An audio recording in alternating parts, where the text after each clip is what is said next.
નમસ્કાર ખેડૂત મિત્રો, રામ રામ, જય જવાન જય કિસાન। આજે આપણે આપણા જિલ્લાની અંદર ઝાકળ વધારે શરૂઆત થઈ છે, એટલે કાળી શરમી કઈ રીતે આવે અને કઈ રીતે એને નિરીક્ષણ કરવું તેની વિશે આજે આપણને માહિતી આપવાની છે। તો ખાસ મિત્રો ધ્યાનથી આ વિડીયોને જોજો કે આપણે સારી કાળી શરમીની શરૂઆત થાય એટલે કઈ જગ્યાથી શરૂ થાય અને તેના શું લક્ષણો બતાવે તે આપણને પૂરી માહિતી જણાવવાનો પ્રયત્ન કરીશ ખેડૂત મિત્રો। તો આજે આપણું આ જીરું 60 દિવસની આસપાસ થઈ ગયું છે, તો તેને માટે કાળી શરમી માટે ટ્રાયસાયક્લાઝોલ 75% WP એક ફંગીસાઇડ છે મિત્રો। આનાથી તમારે જો કાળી શરમીની શરૂઆત થઈ હોય તો તમને સારું એવું નિયંત્રણ આનાથી મળશે। તો આપણે પહેલા જીરાની અંદર આંટો મારી વાતાવરણ શાંત હોય, પવન ન હોય ત્યારે નીરખી નીચે બેસી અને શાંતિથી જોજો, એટલે તમને આ જે ડોડવો છે ઉપર ફાલ વરિયાળી બેઠી છે ત્યાં તમારે વરિયાળીના દાણાની નીચે એટલે કે એનો દાણાની ફૂટની શરૂઆત થઈ ત્યાંથી જ કાળી શરમીની શરૂઆત થાય મિત્રો। ત્યાં કાળો એવો ડાઘો ગુલાબી કલર જેવો શરૂઆત થાય એટલે માનવું કે 5-10 જગ્યાએ તમને જોવા મળે તો અવશ્ય આનો રાઉન્ડ આપી દેજો મિત્રો।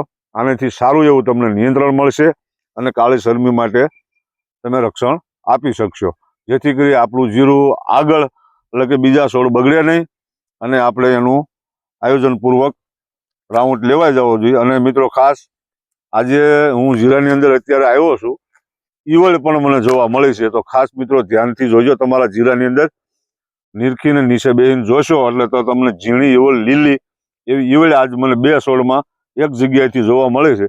તો ખાસ મિત્રો આના માટે લેમડા કરીને એક દવા છે, તેનો છંટકાવ મારજો, તેનાથી તમને ઈવળ માટે પણ સારું એવું રિઝલ્ટ જોવા મળશે। અને મિત્રો અત્યારે ઝાકળની શરૂઆત છે એટલે કાળી શરમીની તો સારી એવી તમારા જે અનુભવો છે, 2-5 ખેડૂતના મંતવ્યો છે તે જાણી અને અવશ્ય આપી જ દેવું, જેથી કરીને ઝાકળ સામે આપણે રક્ષણ આપી શકીએ।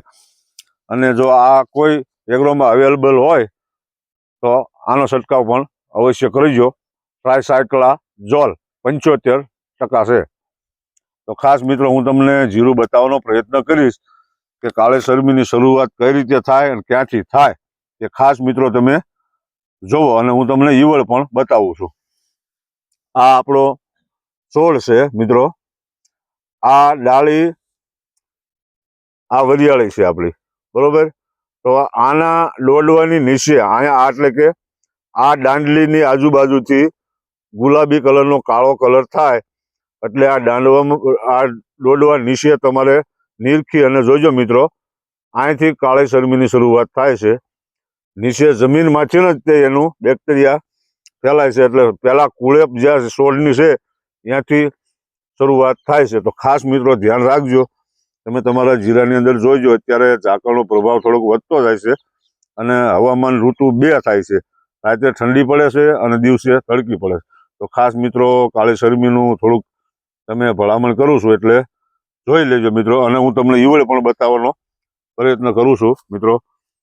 તો આ ઈવળને બતાવું છું તો જોઈ શકો છો મિત્રો, આ રીતની આવી લીલી ઈયળ છે, જો આ ડોડવામાં આખી વીંટોળાય અને દાણા સૂસવાનું કામ શરૂઆત કરી દીધી છે। અને બીજી ઈવળ પણ તમને બતાવીશું મિત્રો, જો આ નાની છે, જો આ ડોડવાની ઉપર જ છે, આ પણ લીલી જ છે, બંને હાથમાં લઈને તમને બતાવું મિત્રો ઈવળ, એટલે તમે નરી આંખે જોઈ શકશો। જો મિત્રો આવી લીલી ઈયળ છે, એના માટે લેમડા મેં તમને જે કીધું તે ઈવળ માટે અવશ્ય રાઉન્ડ આપી દેજો। બસ મિત્રો આજે ખાસ કાળી શરમી માટે તમને જાણ કરવાની હતી, બસ વધારે કાંઈ નહીં કહેતા આજ અહીંયા આપણો વિડીયો પૂરો કરશું। નમસ્કાર મિત્રો, આવજો, રામ રામ।